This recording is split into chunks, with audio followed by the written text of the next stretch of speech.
Well, greetings again. This is Dr. Bill Wyatt with the American Orthodontic Society, and I'm way down on everything about orthodontics.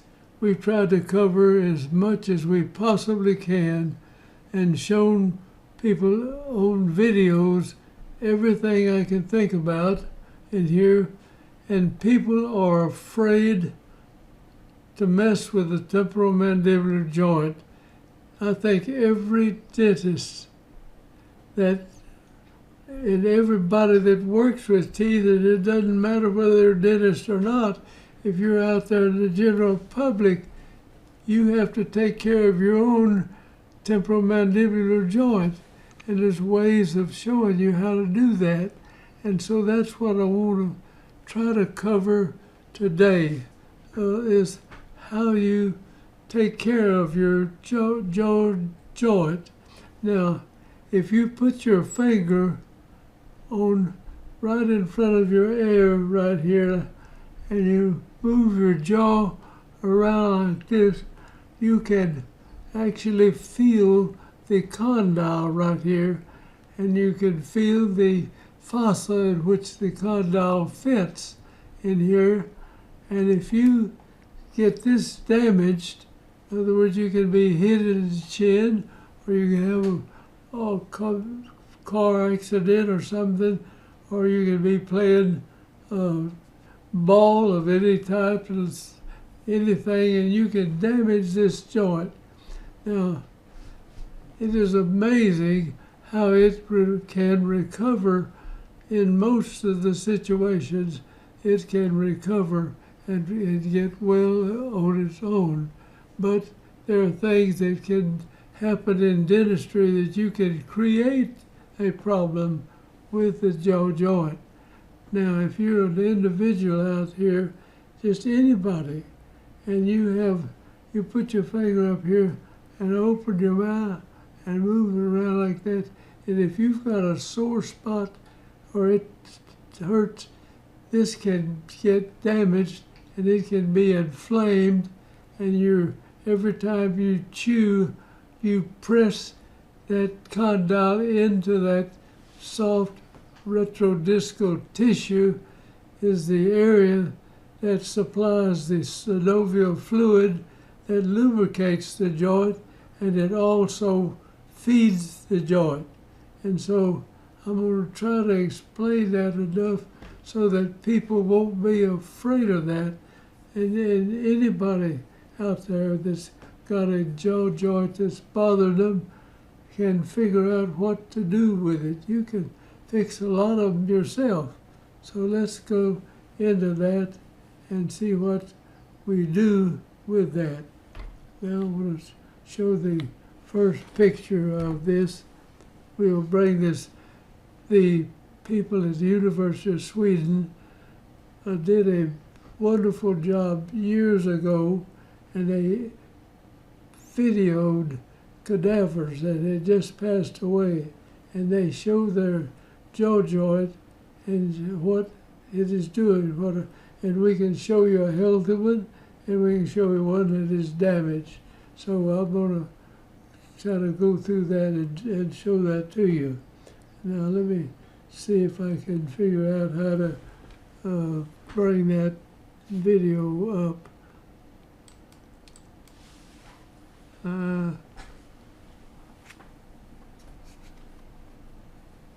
Here. Okay, this is the video now put on by the people in Sweden, and you can, if we get up here and move this little ball over here, we can stop that, and we can move it to some certain places and show you just how it's done. Now we're looking at the fossa. This is this portion right here. I'm going to stop this thing or slow it down. Okay.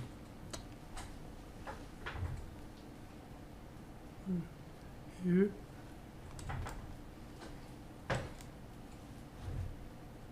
All right, let's go back to the start of this picture, and I'm going to move this little ball back.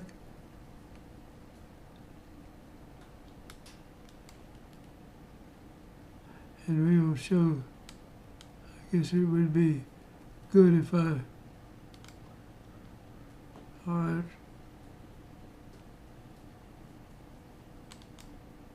Now, what happens in here, the condyle this is a part of the jaw joint right in here.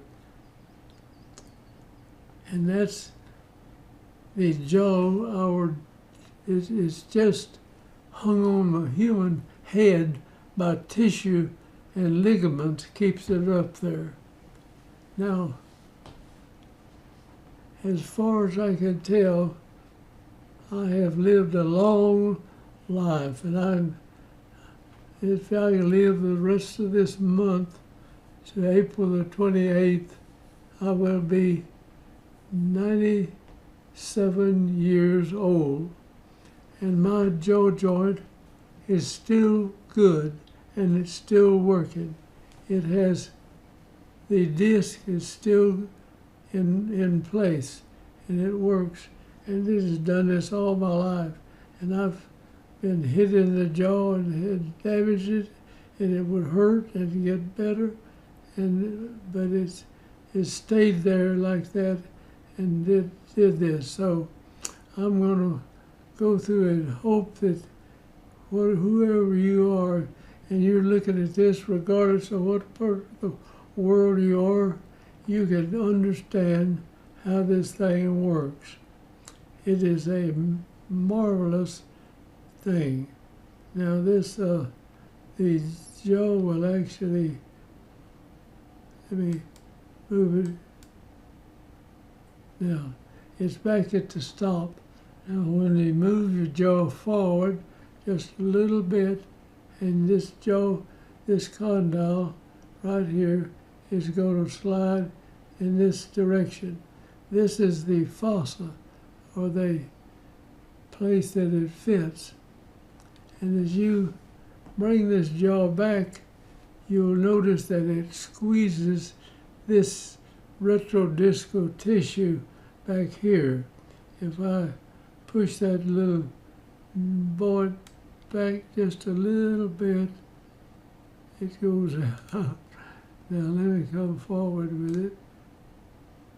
Now, okay, that doesn't show the whole. There we go. Now this is where it starts off, and it's pressing this highly vascular tissue back here is where the synovial fluid is formed, and there are a lot of blood vessels and nerves in this area right here. But where this comes together, this portion right here, this disc that fits over the condyle is kind of a double concave, kind of like that. And it has ligaments holding it back, and they get damaged and it jumps out, it comes in front of the condyle, and that's where you get your clicking and everything, and we can't stop the clicking unless you go in and suture this thing and put little staples in the back of the condyle right here and have something to suture this thing down. Now, I'm going to move that just a little bit here, and we'll stop it again.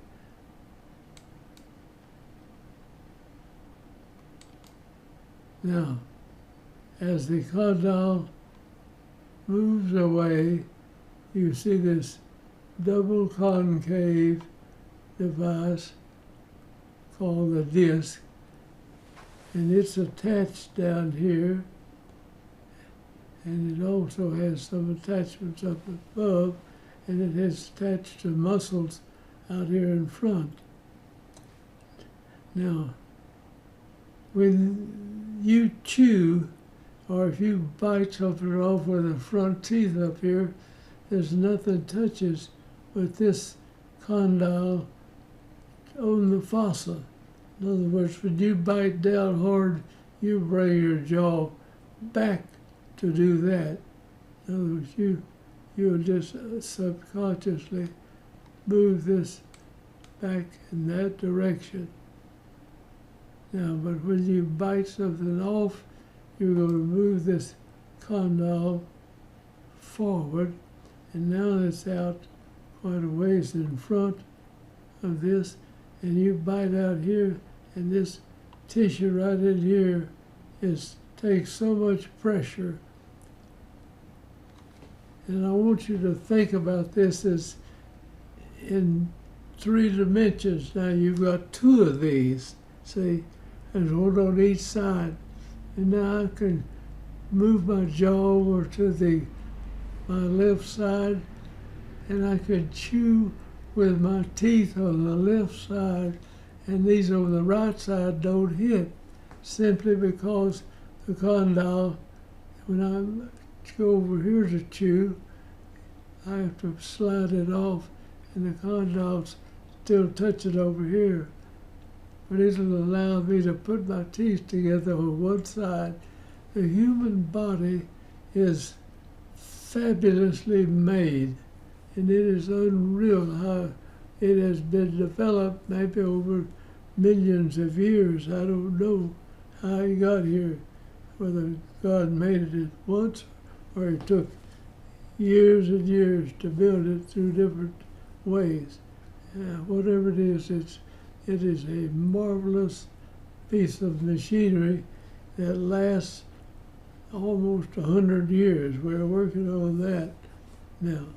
So for this to last, this started in before I was born. I had this, and then I've used it all my life, and it's still in good shape.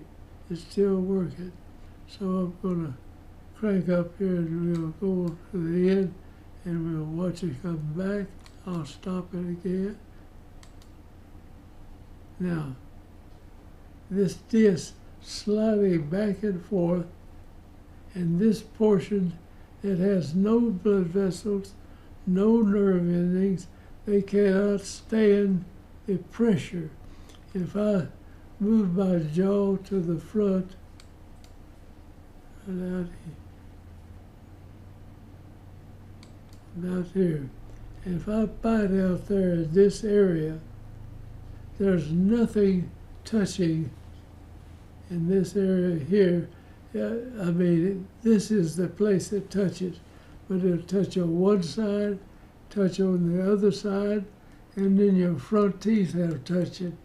And if I bite with 10 pounds or of force, well, my front teeth out here, and then it puts the muscles that pull that together are out in front of this, back in the back, and up here, down here, they're pulling to the backside. It takes a lot more force to close those muscles together than you're going to be pushing with your front teeth out here. So this takes tremendous amounts of pressure, and no blood vessels or nerves can live in here. And if you tie the jaw together and hold it with this in here, and this can't get fed, this tissue will die. And I'll show that further on down the line. Now this video is going to last longer, and I want people to stay with it. If you as an individual want to understand, and you have a sore joint up here, and you keep using it to chew, and it just stays. I've had people that the jaw hurt for years before they came to get help to get it fixed. And we figured out how to position the jaw forward where it didn't hurt all the time and get them over that. Now let's show this a little bit further down the line. I'm going to start it, and we'll go slow. Stop. want to start again. Now, watch it squeeze. It runs into that tissue back at the back. And watch it now. When it presses that tissue, it squeezes that synovial fluid, and there's a joint, upper joint space and lower joint space, and it feeds this material in here, and then you push the fluid into that tissue in areas where it's not taking a lot of pressure, and that feeds this area and takes care of it your whole life. And yet, when I go out now, and I'm going to move that out just a little bit.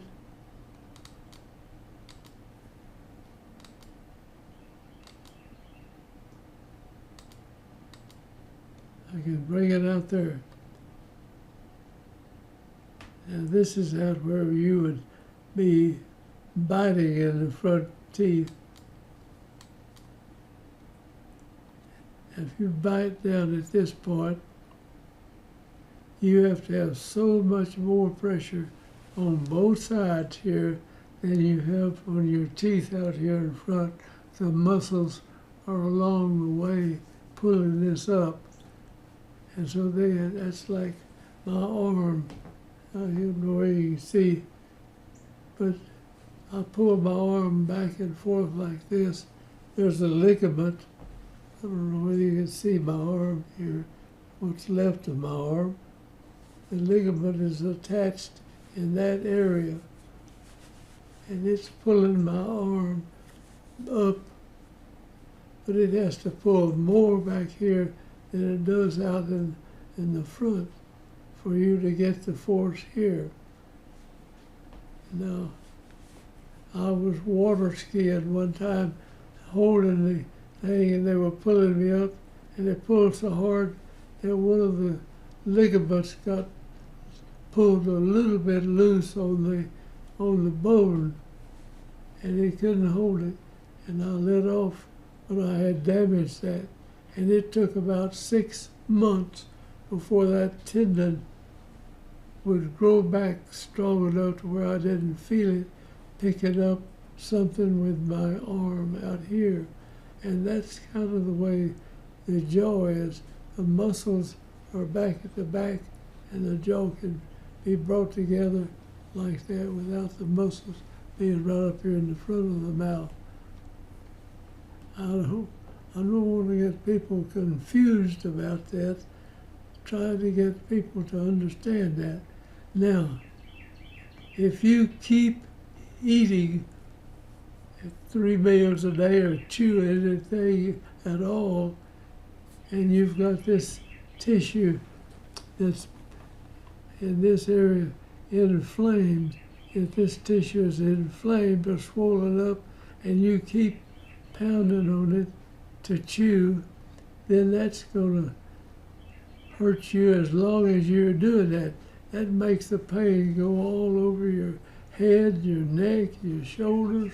And I've had people that were in pain for years, and you can show them how to bring their jaw forward and bite and get the condyle away from that, and it'll get relieve it and let it get healed up some. All right, let's go through this, and I want to get to the bad one of these joints. I've got a little bird outside the window here that's keeping us singing, and so you're listening to that too. So I will start it and go out like that. Now watch this go. Now, all right, we've got a jaw that has been damaged some way or another. Now, there'll be a hole in the disc like that. I think this video will go down and show you that. If I go down, let's see. Okay.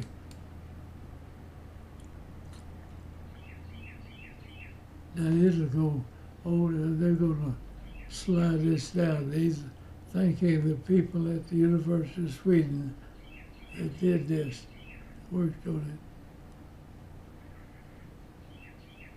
it. Now, at one point here, they're going to lower that condyle and show you that area. This little bird is singing and I can't make it shut up, so it's right outside the window here. Now,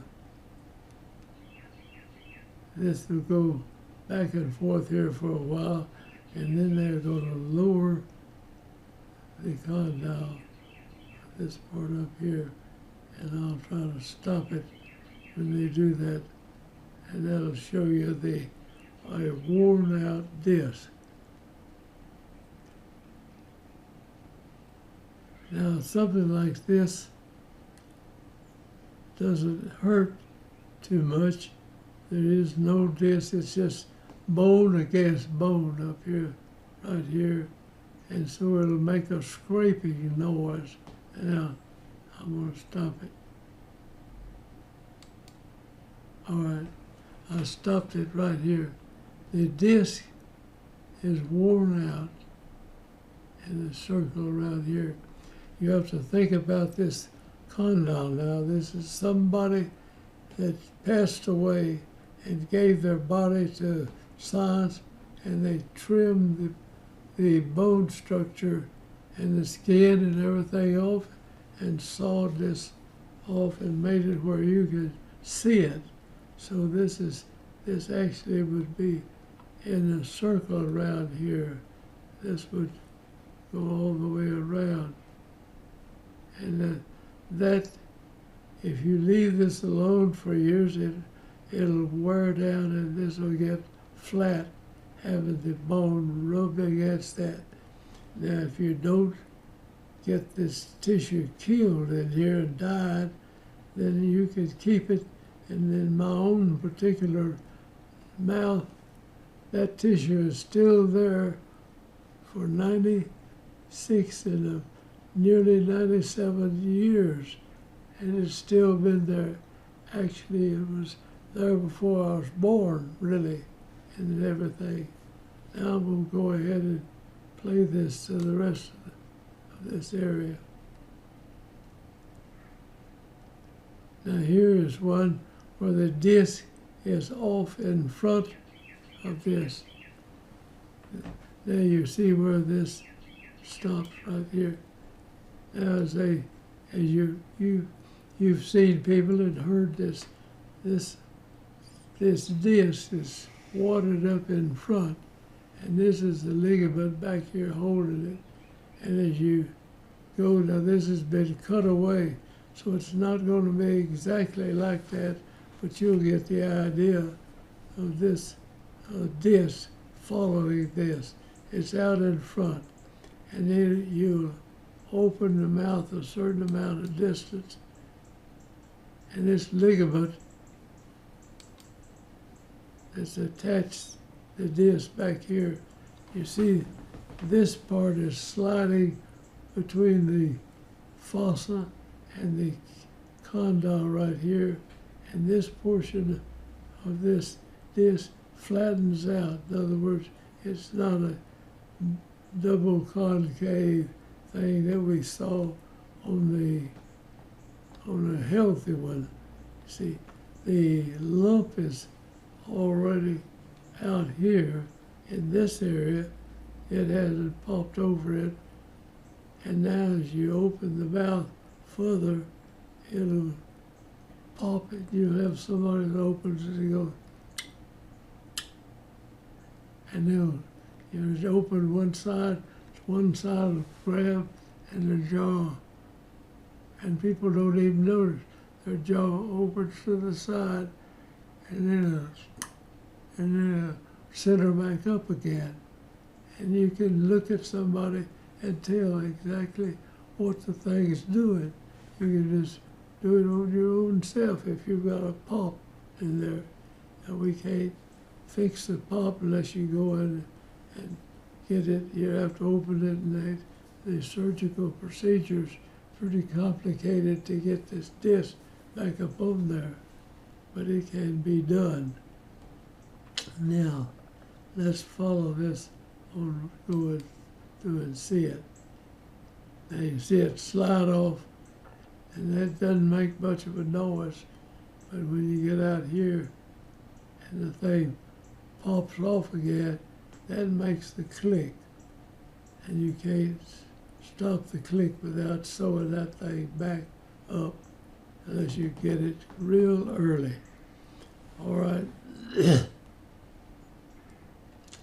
Now that disc, it takes that double concave goes away when it's popping over that. If you can stop them early enough and get it back on and keep that shape, then you might can heal it without having to suture it there. So that's what you try to do. And this is one that's worn down even more so. This is where you leave this alone for a long period of time. And this is off. And it'll show, they're showing this very slow. And this disc is popping, and we're going the other way with the jaw down. This is the fossa, and the jaw board's out here now. These others, it was over here on this side. All right. Now the thing slid back to the side. Well, this has been cut away, so it's not exactly how it did that, but you get the idea.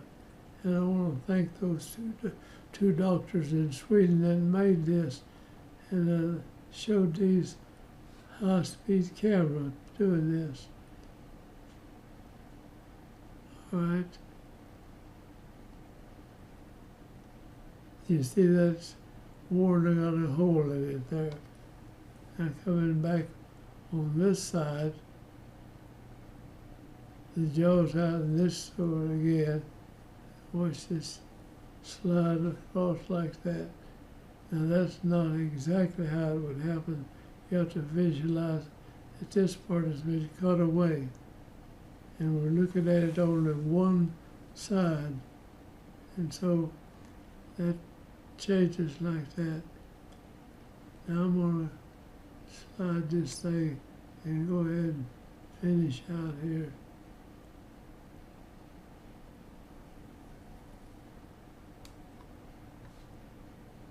Now this is when it doesn't click.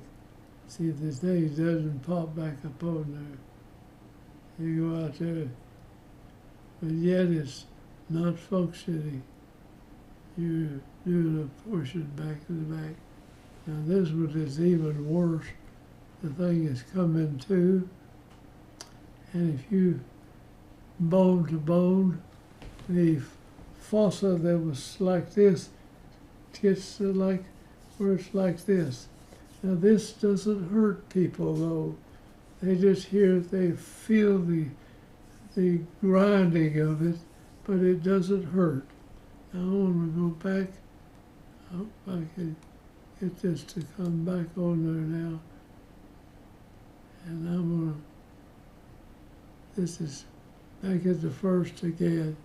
This is a healthy joint, and this is a biconcave disc. It's off from the inside. Now just the shape of it helps keep it on. If you can get an early pop and get it back on and get it to stay on, don't let it go back, you might be able to get the disc to go back where it ought to be, but most people can't because it's going to get further and further away, and then it'll finally pull the tissue in two. This is what the jaw joint does. I hope that this will help people who have this. Now, if one side hurts, and the other one doesn't. One is functioning okay, everything, and you get one inflamed, then this tissue swells up. The only medication that might help is something that would take away the constant irritation of that. In other words, every time you chew and open your mouth and close it, you press that sore tissue, and it begins to hurt so bad that it's pain. You feel it in headaches and messes up your sleep. Your shoulders will hurt, and everything else around will hurt because you're continuing to use it. So we take people and put a split in their mouth and don't let their jaw go back, and they have to chew on this tissue, and that gets the pressure off of that, and that lets that heal up again. This is something that everybody that messes with the teeth ought to know about. You can create a problem that keeps us back like that. So I'm going to have to end this video somewhere in here, so we'll go ahead and end it on a healthy place in the jaw joint. So this is a healthy one, and I've shown you some damaged ones, and thanks to these doctors in Sweden that did this and had it out. I bought their deal years ago, and I've shown this to people for many, many times to help teach them what goes on with the jaw joint.